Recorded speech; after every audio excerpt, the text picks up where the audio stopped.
What's up guys, welcome to Daily Dose of Reddit. This is your host, Zach, and today's subreddit is r/EntitledPeople.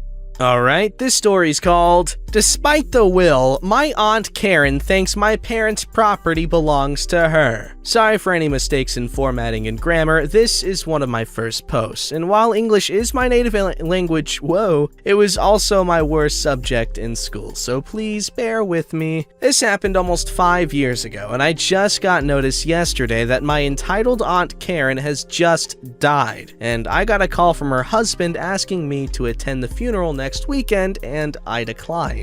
As did my older brother, Mark, for purposes of the story. Karen was my mother's older sister, and she constantly interfered in my mother and her children's lives. She never liked my father and always tried to tell my mother that she made a mistake by marrying him. She didn't like the name my parents picked out for my older brother, and my great-grandmother died the day before I was born. And when Karen found out they were going to name me after her, Karen freaked out and said she wanted to name her potential future kid that, so my mother couldn't use it. Then she tried to talk her out of it by saying it's too old-fashioned and kids would make fun of me, which they did, but for other reasons. See my username for a clue, Hedwig? She criticized both my brothers and my choice of friends, and even complained when I started playing softball because proper ladies didn't play sports, and if her daughter ever tried playing a sport, she would have her removed from the team. Spoiler, she never had children. The day after my 16th birthday, my parents drove on a business trip down to California. I live in Idaho. My dad said that when they got back, he would drive me to the DMV to get my license. He never did.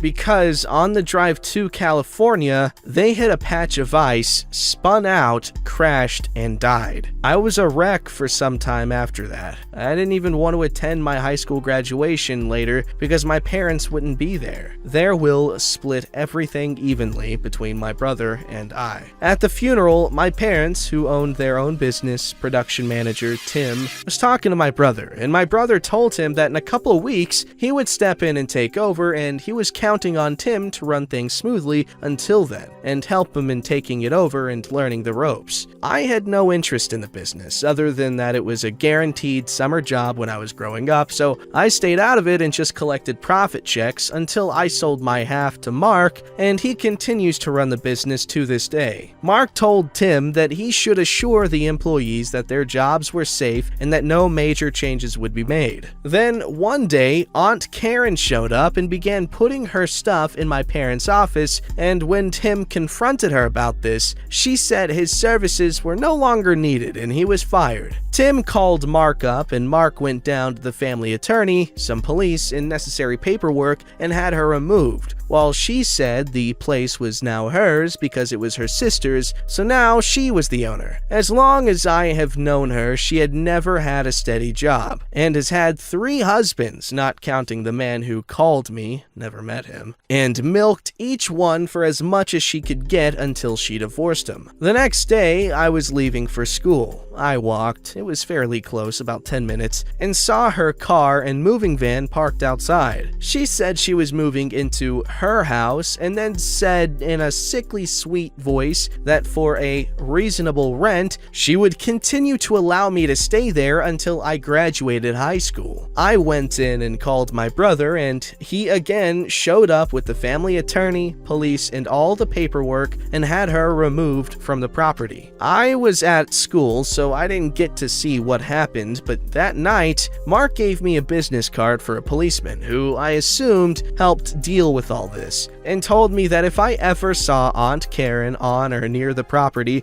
to call that number and report her immediately. Don't even try to confront her or give her a warning, just call. I do know that the movers charged her to move her stuff into the van, drive across town, get turned away, and drive back across town and move her stuff back into her apartment, which she hadn't given notice yet. I got scared to the point that I didn't like letting our dog into the backyard when I was at school. I used to put her out in the yard and let her play in the fenced backyard while I was in school. For a while, I just put her in the locked and closed garage, and then cleaned up her messes when I got home in the afternoon. Eventually, Karen Karen moved to Colorado, where I assumed she met and married the man who called me and said that she had died and he couldn't find anyone from her family to attend the funeral. I chose not to tell him about her, politely said, "Sorry for your loss, but I can't make it." From discussions with Mark, he basically told him the same thing. Outside of myself, Mark, and Mark's infant daughter, I don't think she has any living relatives. I still own the house. Mark gave me his half as part of the deal where I sold him my half of the business, but still sleep in my bedroom. I refuse to move into what was once my parents' bedroom, the master bedroom. I go to the local university, go Broncos, and still miss my parents and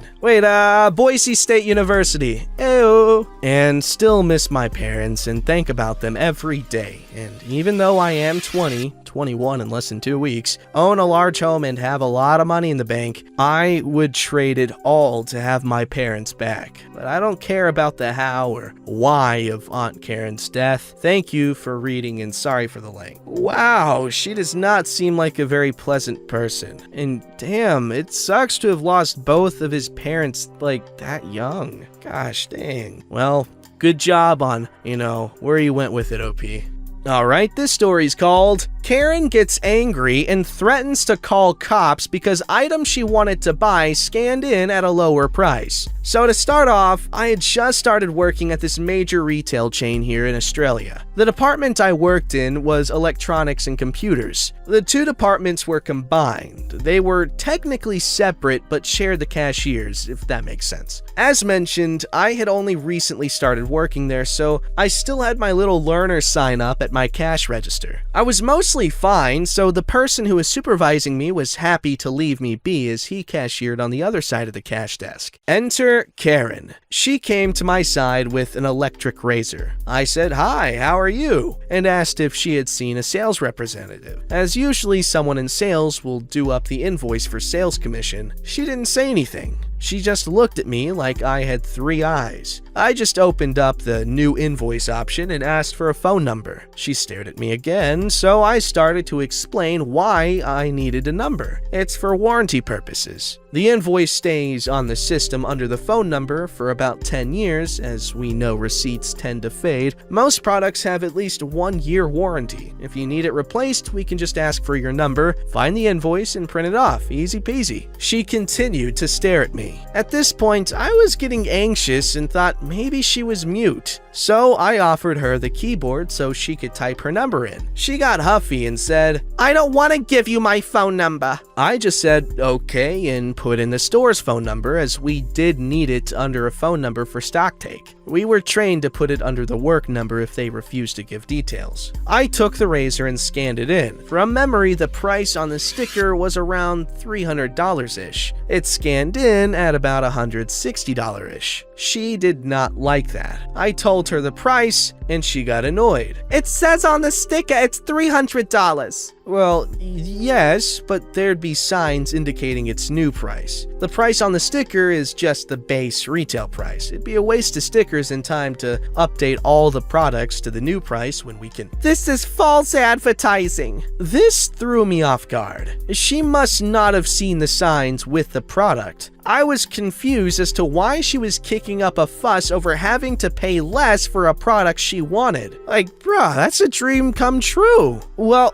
I can call the cops about this and you guys will get in serious trouble." I'm panicking at this point as she angrily hands me money to pay for the item. I grab her change, hand it over alongside the product and receipt. She's still going on about how illegal what we're doing is and how we're going to get in so much trouble. She then leaves with her illegal product, still ranting, and I'm still standing there baffled. I turned to my fellow cashier, who laughed about it as I told him the story and said he would have just charged her the full price for it. Now that would have been illegal. My butt fell off, I laughed too hard, oh my god. I'm still very confused as to why she got angry when she got her item for cheaper. She must have never called the police because no one ever showed up to tell us what we were doing was illegal. That, or they just laughed at her like my coworker did. As someone who's broke, how do you get angry for being charged less? I do not understand at all. Yeah, this one I'm a bit lost at. Like, what if it was like she was doing a thing with Mr. Beast, and he's like, oh, whoever gets the highest total from this store wins. And then she... But that doesn't make sense. She'd just grab a bunch of items. She wouldn't price check an individual item. Like, what? Come on, man. But that's the only possible explanation. Or maybe she's trying to scam people and I don't know.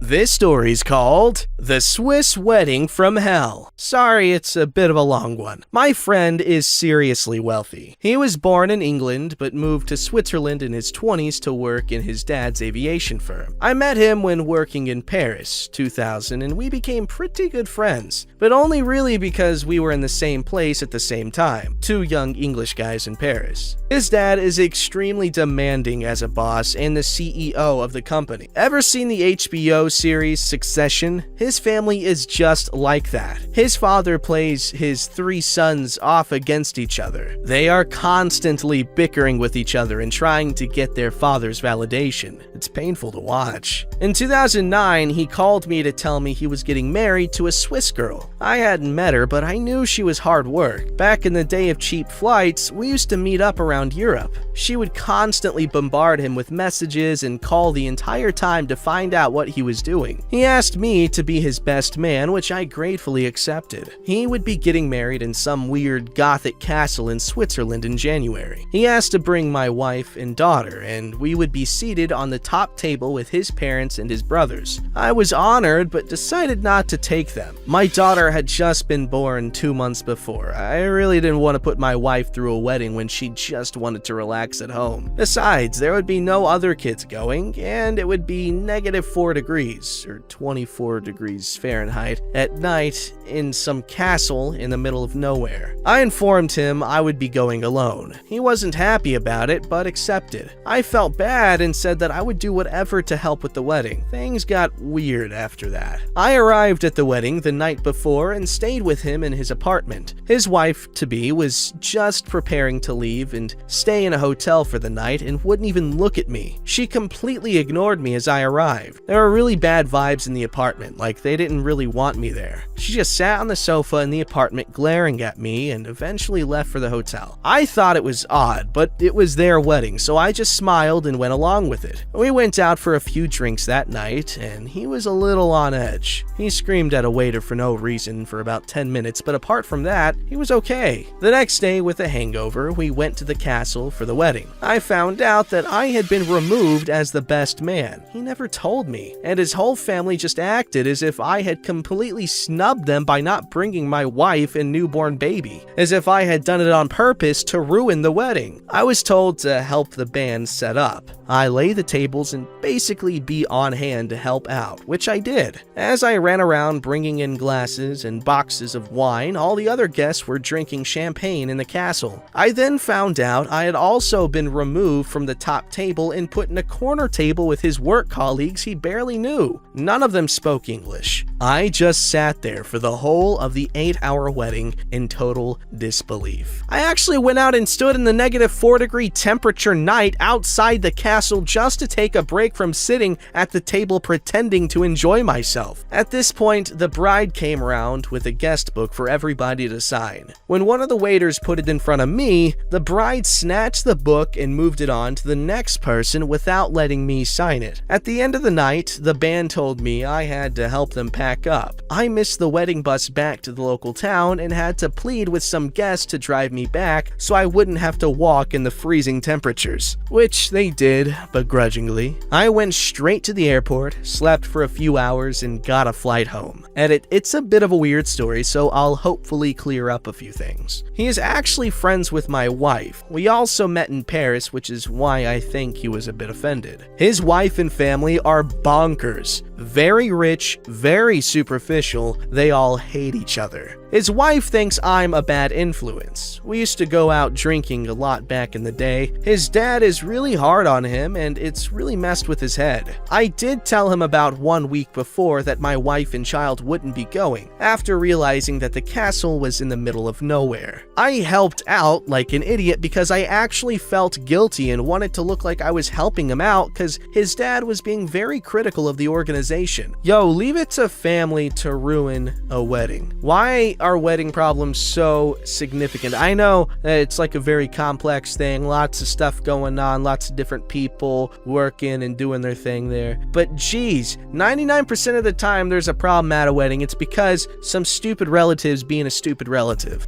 Don't forget to like, subscribe, and hit that bell to never miss an episode.